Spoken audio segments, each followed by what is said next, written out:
ನಮಸ್ಕಾರ ಸ್ನೇಹಿತರೆ, ಎಲ್ಲರೂ ಹೇಗಿದ್ದೀರಿ? ಎಲ್ಲರೂ ಚೆನ್ನಾಗಿದ್ದೀರಿ ಅಂತ ಭಾವಿಸ್ತಾ ಇವತ್ತಿನ ವಿಡಿಯೋನ ನಾವು ಶುರು ಮಾಡೋಣ ಬನ್ನಿ. ಇವತ್ತಿನ ವಿಡಿಯೋದ ಮಾಹಿತಿ ಬಂದು ನವಬ್ರಹ್ಮರ ಬಗ್ಗೆ.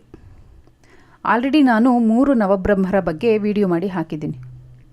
ಈಗ 4ನೇಯವರ ಬಗ್ಗೆ ತಿಳ್ಕೊಳ್ಳೋಣ.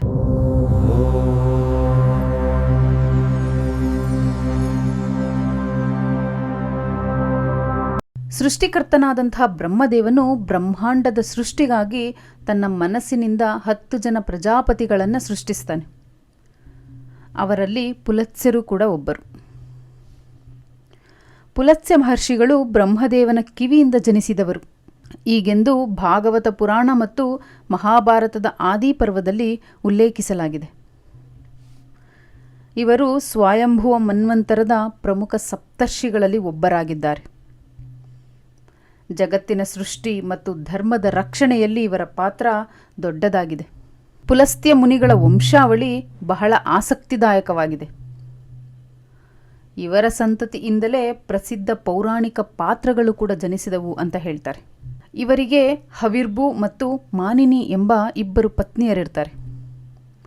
ಹವಿರ್ಭು ಬಂದು ಕರ್ದಮ ಪ್ರಜಾಪತಿ ಮಗಳು, ಮಾನಿನಿ ಬಂದು ತೃಣಬಿಂದು ರಾಜನ ಮಗಳು. ಇವರ ಪ್ರಮುಖ ಪುತ್ರ ಮಹರ್ಷಿ ವಿಶ್ರವಸ್ಸು, ಹಾಗೆ ಇನ್ನೊಬ್ಬ ಪುತ್ರ ಪ್ರಖ್ಯಾತವಾದಂತಹ ಅಗತ್ಯ ಮುನಿಗಳು. ಪುಲಸ್ತ್ಯ ಮುನಿ ಮತ್ತು ಹವಿರ್ಭುಗೆ ಹುಟ್ಟಿದಂತಹ ಮಗ ಅಗತ್ಯ ಮಹರ್ಷಿ. ಪುಲತ್ಸ್ಯ ಮತ್ತು ಮಾನಿನಿಗೆ ಹುಟ್ಟಿದಂತಹ ಮಗ ವಿಶ್ರವಸ್ಸು. ಇನ್ನು ವಿಶ್ರವಸ್ಸನಿಗೆ 2 ಪತ್ನಿಯರು. ಇಳವಿಡ, ಈಕೆಯ ಮಗನೇ ಧನದೇವತೆಯಾದ ಕುಬೇರ. 2ನೇಯಾಕೆ ಕೈಕಸಿ. ಈಕೆಯ ಮಕ್ಕಳೇ ಲಂಕಾಧಿಪತಿ ರಾವಣ, ಕುಂಭಕರ್ಣ, ವಿಭೀಷಣ ಹಾಗೆ ಶೂರ್ಪಣಖಿ. ಆದ್ದರಿಂದಲೇ ಪುಲತ್ಸ್ಯ ಮಹರ್ಷಿಗಳು ರಾವಣ ಮತ್ತು ಕುಬೇರ ಇಬ್ಬರಿಗೂ ಸಹ ತಾತ ಆಗ್ತಾರೆ. ರಾಕ್ಷಸ ಕುಲದ ಮೂಲ ಪುರುಷರಲ್ಲಿ ಇವರೂ ಒಬ್ಬರೆಂದು ಪರಿಗಣಿಸಲಾಗುತ್ತೆ. ಪುಲತ್ಸ್ಯ ಮಹರ್ಷಿಗಳು ಮಾನಿನಿಯನ್ನ ಮದುವೆಯಾಗುವುದರ ಹಿಂದೆ ಒಂದು ಸುಂದರವಾದ ಕಥೆ ಇದೆ. ಏನಪ್ಪ ಅಂದರೆ, ಒಮ್ಮೆ ಪುಲತ್ಸ್ಯ ಮಹರ್ಷಿಗಳು ಮೇರು ಪರ್ವತದ ತಪ್ಪಲಿನಲ್ಲಿರುವಂತಹ ತೃಣಬಿಂದು ಮಹರ್ಷಿಗಳ ಆಶ್ರಮದ ಹತ್ತಿರ ತೀವ್ರವಾದ ತಪಸ್ಸನ್ನು ಮಾಡ್ತಾ ಇರ್ತಾರೆ. ಅಲ್ಲಿಗೆ ದೇವಕನ್ಯೆಯರು, ಗಂಧರ್ವ ಕನ್ಯೆಯರು ಹೀಗೆ ಎಲ್ಲ ಹೆಣ್ಣು ಮಕ್ಕಳು ಬಂದು ಗಾಯನವನ್ನು ಮಾಡ್ತಿರ್ತಾರೆ. ಇದರಿಂದ ಪುಲತ್ಸ್ಯರ ತಪಸ್ಸಿಗೆ ಭಂಗ ಉಂಟಾಗ್ತಿರುತ್ತೆ. ಆಗ ಕೋಪಗೊಂಡಂತಹ ಪುಲತ್ಸ್ಯರು ಇನ್ನು ಮುಂದೆ ಯಾರೇ ಸ್ತ್ರೀ ನನ್ನ ಕಣ್ಣಿಗೆ ಬಿದ್ದರೂ ಅವಳು ಗರ್ಭಿಣಿಯಾಗಲಿ ಅಂತ ಹೇಳಿ ಶಾಪವನ್ನು ಕೊಟ್ಬಿಡ್ತಾರೆ. ಹೀಗೆ ಇದನ್ನು ಅರಿಯದಂತಹ ತೃಣಬಿಂದುವಿನ ಮಗಳು ಮಾನಿನಿ ಪುಲತ್ಸ್ಯ ಮಹರ್ಷಿಗಳು ತಪಸ್ಸನ್ನು ಮಾಡ್ತಿರುವಂತಹ ಜಾಗದ ಮುಂದೆ ಹೋಗ್ತಾಳೆ.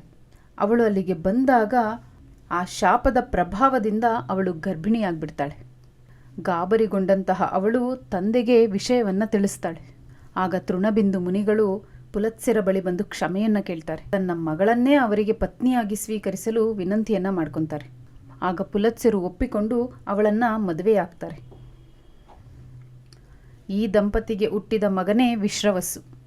ವೇದಗಳನ್ನು ಓದುವ ಸಂದರ್ಭದಲ್ಲಿ ಇವನು ಹುಟ್ಟಿದ್ರಿಂದ ಇವನಿಗೆ ವಿಶ್ರವಸ್ಸು ಅಂತ ಹೇಳಿ ನಾಮಕರಣವನ್ನು ಮಾಡ್ತಾರೆ. ಪುಲತ್ಸ್ಯ ಮುನಿಗಳು ಕೇವಲ ತಪಸ್ವಿಗಳಷ್ಟೇ ಅಲ್ಲ, ಜ್ಞಾನದ ಭಂಡಾರವಾಗಿದ್ದರು. ಬ್ರಹ್ಮದೇವನಿಂದ ಪಡೆದ ವಿಷ್ಣು ಪುರಾಣದ ಜ್ಞಾನವನ್ನು ಇವರು ಮಹರ್ಷಿ ಪರಾಶರರಿಗೆ ಬೋಧಿಸಿದರು. ಪುಲತ್ಸ್ಯ ಮಹರ್ಷಿಗಳಿಗೆ ಬ್ರಹ್ಮದೇವನಿಂದ ಸೃಷ್ಟಿಯ ರಹಸ್ಯಗಳು, ಪುರಾಣಗಳ ಜ್ಞಾನ ಲಭಿಸಿತ್ತು. ಅವರು ಆ ಜ್ಞಾನವನ್ನೆಲ್ಲ ಪರಾಶರ ಮಹರ್ಷಿಗಳಿಗೆ ಧಾರೆ ಎರೆದುಕೊಟ್ರು. ಪರಾಶರ ಮಹರ್ಷಿಗಳು ಬಂದು ವೇದವ್ಯಾಸರ ತಂದೆ. ಪರಾಶರರು ಅದೇ ಜ್ಞಾನವನ್ನು ಆಧರಿಸಿ ಪ್ರಸಿದ್ಧವಾದ ವಿಷ್ಣು ಪುರಾಣವನ್ನು ರಚಿಸಿದರು. ಹೀಗೆ ಪರಾಶರರ ಮೂಲಕ ಅದು ಇಡೀ ಮಾನವ ಕುಲಕ್ಕೆ ತಲುಪಿತು. ಹಾಗೆಯೇ ಭೀಷ್ಮನಿಗೆ ಧರ್ಮದ ರಹಸ್ಯಗಳು ಮತ್ತು ಪದ್ಮಪುರಾಣದ ಕಥೆಗಳನ್ನು ಇವರೇ ಬೋಧಿಸಿದರು. ಮಹಾಭಾರತದ ವನಪರ್ವದಲ್ಲಿ ಒಂದು ಉಲ್ಲೇಖವಿದೆ. ಭೀಷ್ಮ ಪಿತಾಮಹರು ತಪಸ್ಸನ್ನು ಮಾಡ್ತಿದ್ದಂತಹ ಸಂದರ್ಭದಲ್ಲಿ ಪುಲತ್ಸ್ಯ ಮುನಿಗಳು ಅವರ ಬಳಿ ಬರ್ತಾರೆ. ಭೀಷ್ಮರು ಅವರನ್ನು ಅತ್ಯಂತ ಭಕ್ತಿಯಿಂದ ಪೂಜಿಸ್ತಾರೆ. ಆಗ ಭೀಷ್ಮರು ಅವರ ಹತ್ರ ಕೇಳ್ತಾರೆ, ಮಾನವನಿಗೆ ತೀರ್ಥಯಾತ್ರೆಗಳಿಂದ ಸಿಗುವ ಪುಣ್ಯವೇನು ಅಂತ.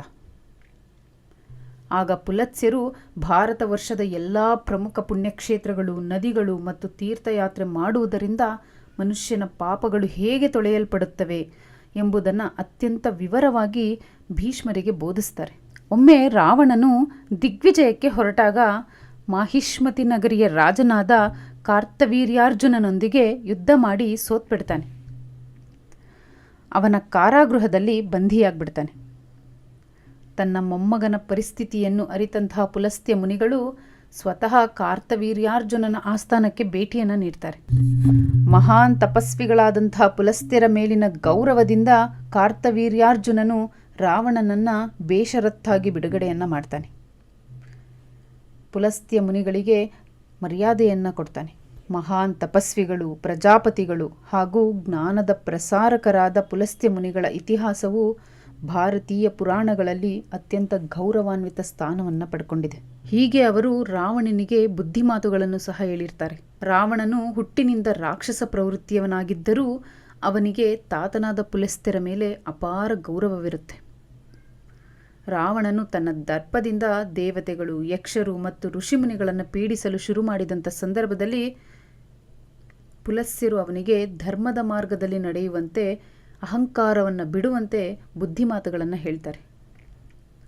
ಆದರೆ ರಾವಣನು ಕಾಲದ ಪ್ರಭಾವದಿಂದ ಅದನ್ನು ಪಾಲಿಸೋದೇ ಇಲ್ಲ. ಕಾಶಿಯ ಮಹಾತ್ಮೆಯಲ್ಲಿ ಪುಲಸ್ತ್ಯರ ಉಲ್ಲೇಖ ಬರುತ್ತೆ. ಪುಲಸ್ತ್ಯ ಮುನಿಗಳು ಕಾಶಿಯಲ್ಲಿ ಕಠಿಣ ತಪಸ್ಸನ್ನು ಆಚರಿಸ್ತಾರೆ. ಶಿವನನ್ನು ಪ್ರಸನ್ನಗೊಳಿಸ್ತಾರೆ. ಅವರು ಸ್ಥಾಪಿಸಿದ ಶಿವಲಿಂಗವನ್ನು ಪುಲಸ್ತೀಶ್ವರ ಅಂತ ಹೇಳಿ ಕರೆಯಲಾಗುತ್ತೆ.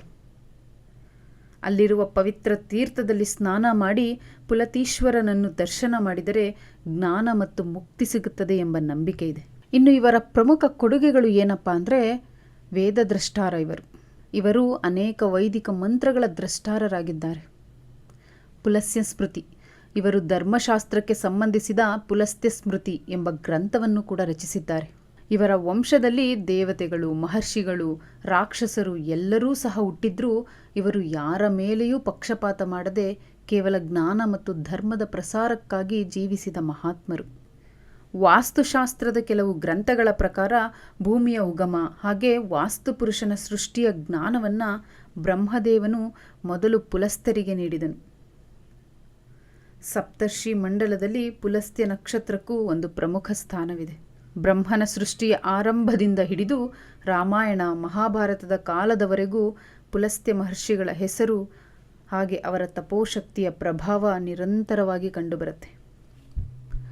ಪುಲಸ್ತ್ಯ ಮಹರ್ಷಿಗಳು ಕೇವಲ ರಾವಣನ ತಾತನಾಗಿ ಮಾತ್ರವಲ್ಲದೆ ಪುಲಸ್ತ್ಯ ಮಹರ್ಷಿಗಳು ಇಡೀ ಮಾನವ ಕುಲಕ್ಕೆ ಧರ್ಮ, ಜ್ಞಾನ, ಪುರಾಣಗಳನ್ನು ನೀಡಿದ ಪರಮ ಪವಿತ್ರ ಸಪ್ತರ್ಷಿಗಳಲ್ಲಿ ಒಬ್ಬರಾಗಿ ಹಿಂದೂ ಇತಿಹಾಸದಲ್ಲಿ ಚಿರಸ್ಮರಣೀಯರಾಗಿದ್ದಾರೆ. ನೋಡಿದ್ರಲ್ಲ ಸ್ನೇಹಿತರೆ, ಇದಿಷ್ಟಾಗಿತ್ತು ಪುಲಸ್ತ್ಯ ಮಹರ್ಷಿಗಳ ಮಾಹಿತಿ. ಹೀಗೆ ಹಲವಾರು ಮಹರ್ಷಿಗಳು ನಮಗೆ ಕೊಟ್ಟಂತಹ ಕೊಡುಗೆ ತುಂಬ ಅಪಾರವಾದದ್ದು. ಆದರೆ ಈಗಿನ ಕಾಲದಲ್ಲಿ ನಾವು ಯಾವುದನ್ನೂ ಸಹ ಪಾಲಿಸ್ತಾನೇ ಇಲ್ಲ. ಇನ್ನು ಈ ಮಾಹಿತಿ ನಿಮಗೆ ಇಷ್ಟ ಆಗಿತ್ತಪ್ಪ ಅಂದರೆ ನಮ್ಮ ವಿಡಿಯೋಗೆ ಒಂದು ಲೈಕ್ ಮಾಡಿ, ನಿಮ್ಮ ಫ್ರೆಂಡ್ಸ್, ಫ್ಯಾಮಿಲಿ ಜೊತೆ ಶೇರ್ ಮಾಡ್ಕೊಳ್ಳಿ. ಹಾಗೆ ನಮ್ಮ ಚಾನಲ್ನ ಸಬ್ಸ್ಕ್ರೈಬ್ ಮಾಡ್ಕೊಳ್ಳೋದನ್ನು ಮರಿಬೇಡಿ. ಮತ್ತೆ ಮುಂದಿನ ವಿಡಿಯೋದಲ್ಲಿ ಸಿಗ್ತೀನಿ. ಧನ್ಯವಾದಗಳು.